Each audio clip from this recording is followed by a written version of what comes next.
Hello good morning students. आज मैं आप लोगों को क्लास 8th में संस्कृत का जो 6 लेसन है उसमें क्वेश्चन नंबर 6 और 7 ये बेटा रह गया था, मैं अभी आपको करवा रही हूँ। तो क्वेश्चन नंबर 6 देखिए। क्वेश्चन नंबर 6 में क्या है बेटा, निम्नलिखित वाक्यों का संस्कृत में अनुवाद कीजिए। तो चलिए क्वेश्चन नंबर 6 में क्या है, निम्नलिखित वाक्यों का संस्कृत में अनुवाद।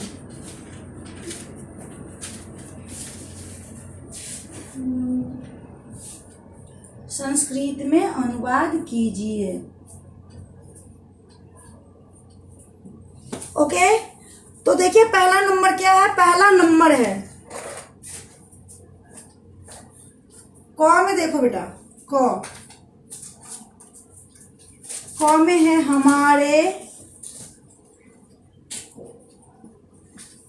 हमारे देश में अनेक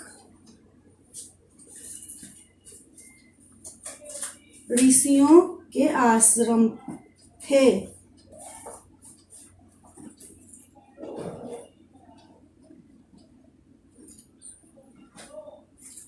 अनेक ऋषियों के आश्रम थे। अब इसका हम क्या बनाएंगे, उत्तर कर दीजिए हमारे देश। अस्माकम देश में तो होगा अस्माकम देशे बहवः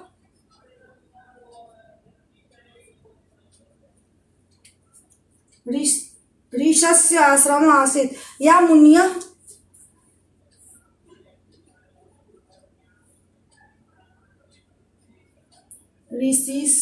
ऋषियस्य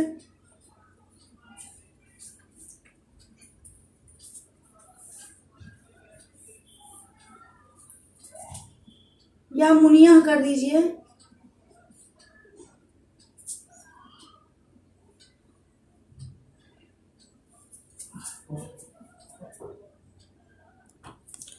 तो क्या है बेटा, ऋषियस्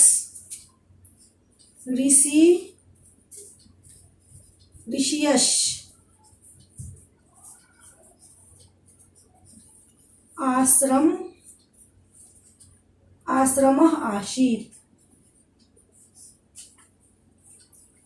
दूसरा नंबर देखिए, ख में क्या है, ख में आश्रमों में ऋषि रहते थे।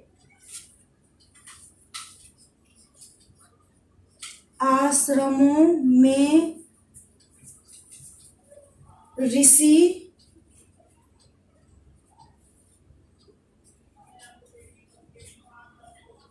रहते थे। इसका बनाओ आश्रमे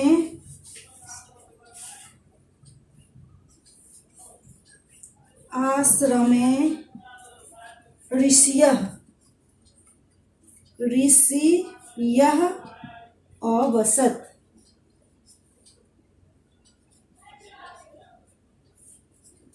गौ नंबर देखो बेटा, गौ में है साधु अग्नि में हवन करते हैं।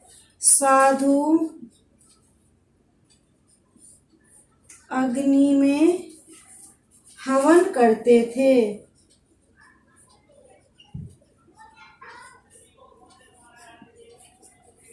तो इसका लिखिए मुनियः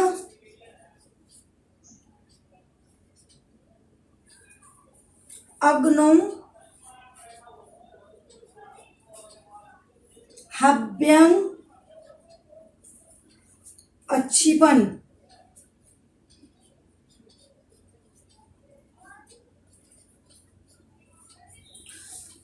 गौ नंबर में देखो बेटा, पहला में है हमारे देश में अनेक ऋषियों के आश्रम थे। तो क्या है, अस्माकम देशे बहवः ऋषस्य आश्रम्यः आसीत्। दूसरा में है ख में आश्रमों में ऋषि रहते थे। आश्रमे ऋषिया अवसत। साधु अग्नि में हवन करते थे, मुन्या अग्नो हव्यम अक्षिपन। ओके बेटा, उसके बाद हम घ नंबर दिखाते हैं। घ आप लोग इसे ढंग अच्छा से देख लीजिए। उसके बाद बेटा घ नंबर देखो, घ तक तो मैं करवा दी हूं। है आजकल देश में आश्रम बहुत कम है। क्या है?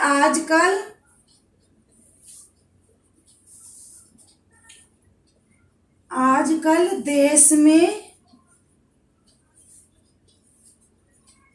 आश्रम बहुत कम है। उत्तर लिखो इसका संस्कृत में। आजकल का क्या होगा? अधुना।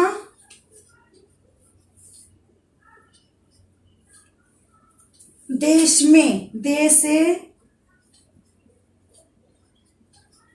आश्रमः अल्पः अस्ति। आश्रमः अल्पः अस्ति। अब वहां में देखो बेटा, वहां में है छात्र आश्रमों में शिक्षा प्राप्त करते हैं। छात्र आश्रमों में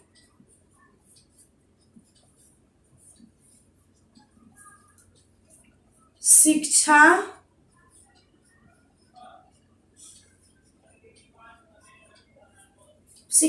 प्राप्त करते हैं। उत्तर छात्राः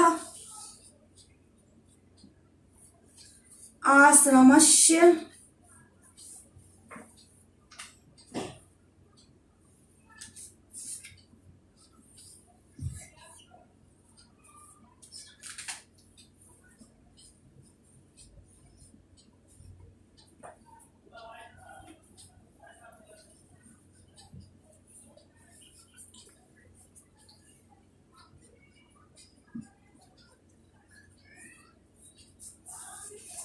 छात्रा आश्रम में शिक्षा प्राप्त होती।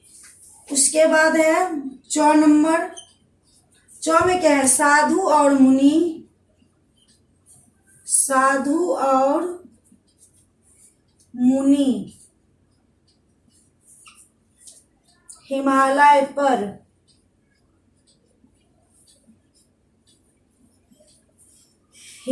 पर तप करते हैं।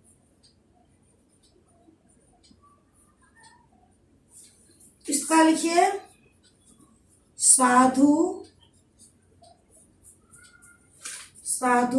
चौमुन्य साधु चौमुन्य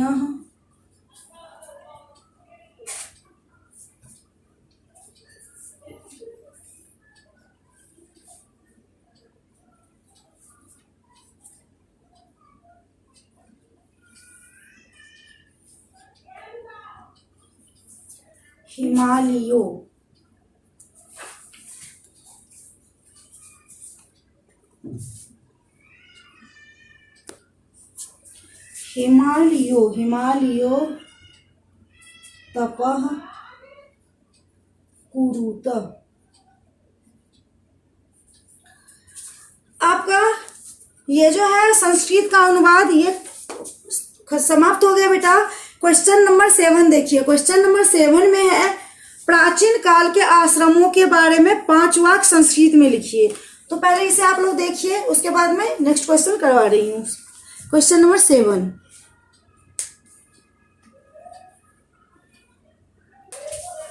अब देखिए क्वेश्चन नंबर 7।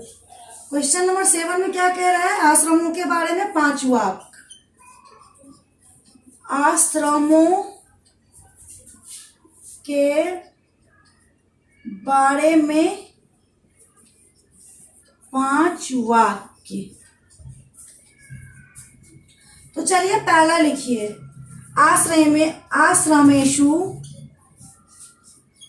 आश्रमेषु बहवः छात्रा पठन्ति स्म।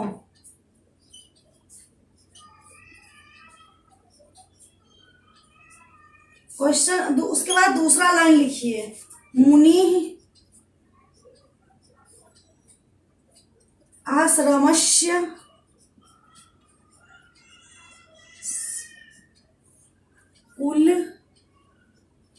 कुलपति आसीत्।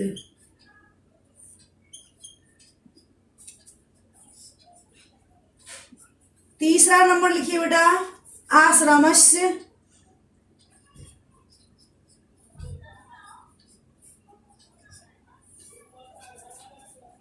कुलपति प्रातः ऋषि मुनि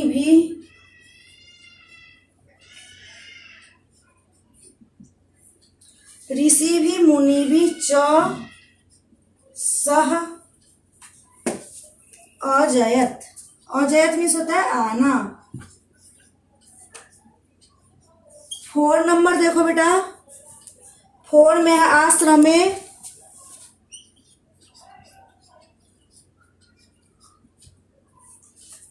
आश्रमे, सुनहरा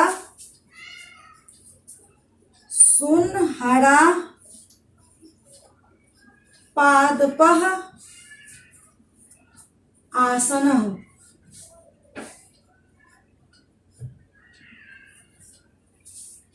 5 में देखिए है आश्रमस्य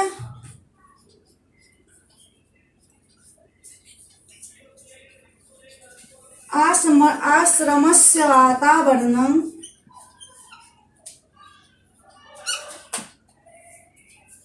सुगंधित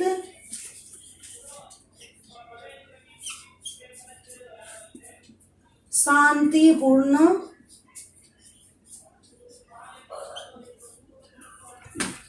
आसीत।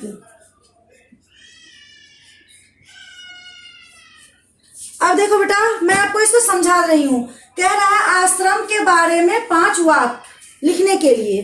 तो इसमें क्या क्या है बेटा, पहला आश्रमेषु बहवः छात्रा पठन्ति स्म। ओके, क्या है, आश्रम में बहुत सारे छात्राएं पढ़ते थे। मुनि आश्रमस्य कुलपति आसीत, और वहां जो मुनि थे वो क्या थे, आश्रम के कुलपति थे। कुलपति मीन्स जो विद्यालय का प्रधान होता है, मेन होता है। आश्रमस्य कुलपति प्रातः ऋषि भी मुनि भी च स अजयत। कह रहा है इसमें प्रातः मीन्स सुबह, ये जो आश्रम के जो कुलपति थे वो क्या करते थे, ऋषियों और मुनियों के साथ आ जाते थे। आश्रम में सुनहरा पादपः आसन, और उस आश्रम में क्या था, सुनहरा में सुंदर बैठने का आसन था। आश्रमस्य वातावरण सुगंधित शांतिपूर्ण आसीत, और वो जो आश्रम के जो वातावरण थे, वहां का जो माहौल थे वो क्या था, बिल्कुल शांतिपूर्ण था और सुगंधित था, और एकदम लग रहा था जो कितना सुंदर यहाँ पे सुगंधित फूलों की महक है। यही था वहाँ का वातावरण, शांत था और क्या था, सुगंधित था। आप लोग का बेटा ये चैप्टर खत्म हो गया। लेसन 7 आप लोग रीड कीजिएगा, नेक्स्ट क्लास में मैं उसे समझाऊंगी। थैंक यू बेटा।